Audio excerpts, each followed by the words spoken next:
When you find yourself thrust into an opportune position and you have a lot of potential, it is very, very important that you take advantage of the situation that you have set before you and really make the most of it. That is the situation that we have at hand here for XDefiant. We are in a world right now where there are a lot of people who are not particularly happy with the current landscape for arcade shooters out on the market. Two of probably the most important ones that are out there, Halo Infinite and Call of Duty Modern Warfare 2. Halo Infinite, unfortunately, did not live up to expectations and has a lot of problems. They put a lot into it to get it back to where it could be, but at this point, it's lost a lot of its fans, and a lot of people are just looking forward to the next game. On the flip side, Call of Duty Modern Warfare 2 had a lot of hype around it, and unfortunately, it has gotten to a point where a lot of their core fans are disappointed with where the game currently sits. There's a lot of players for the game, but there's also a lot of people who are not particularly happy with where it currently sits. And there's also games like Overwatch 2, which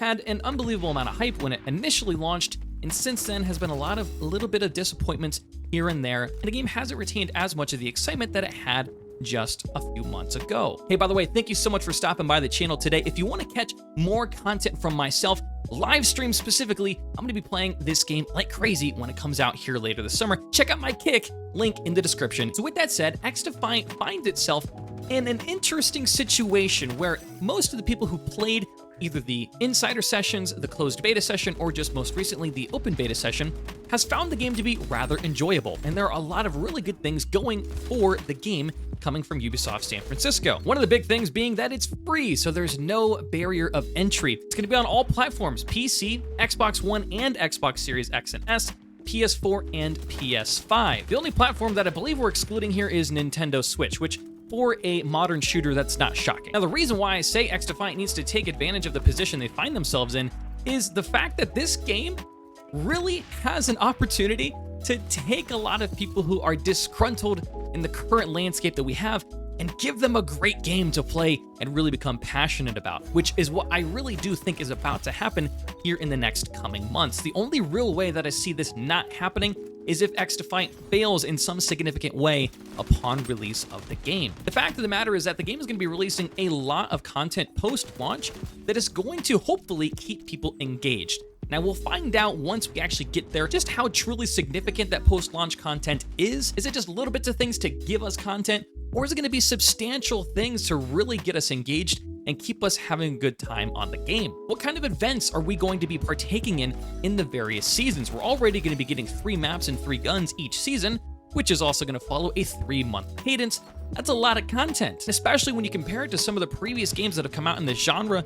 This has an opportunity to set a new standard moving forward. Now, something I'm really interested to finding out what will happen in the future is how will Ubisoft truly use their other IPs in relation to XDefiant. We already know that the game is going to be a sort of conglomerate of a lot of the really cool aspects of some of Ubisoft's other games put into this one. We've got the various factions that deem from several other Ubisoft games like Watch Dogs, The Division, Ghost Recon, Far Cry, and Splinter Cell. We know that there's going to be 4 more factions launching throughout the remainder of the next 12 months. In addition to that, we already have several maps that are heavily inspired by these various games. So here's my thought. Will we see an interesting event that'll take place showcasing one of Ubisoft's new games, or will we get an interesting crossover, something Fortnite style? That's a whole topic for another video, but it's something to think about and can get you truly excited when thinking about the future of the game. And it truly is something that could set XDefiant apart from other shooters just like it. Now, there are a lot of people who think that Call of Duty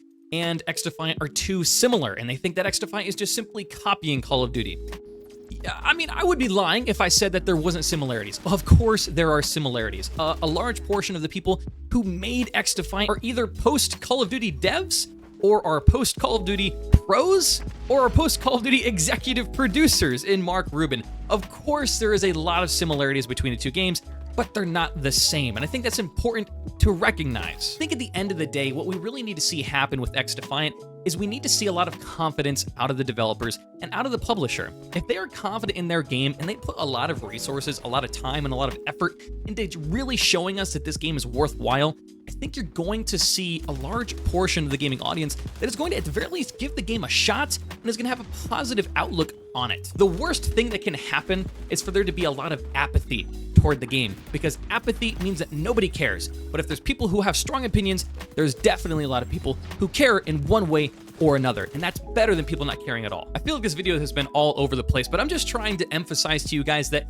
XDefiant has a lot of potential. There are a lot of really great things that are in this game, and there are a lot of things that need to be addressed and need to be fixed in order for it to be the best version of itself that it can be. And we'll get to those in time. But I truly think that at least throughout the few sessions that we've had to play this game prior to release, we've seen that the bones are good. The bones are strong, and if those bones have a lot of really good meat around them, I think this game can really stand up to the test of time here in the near future. Now, one of those things that people think will help this game to stand the test of time is a battle royale.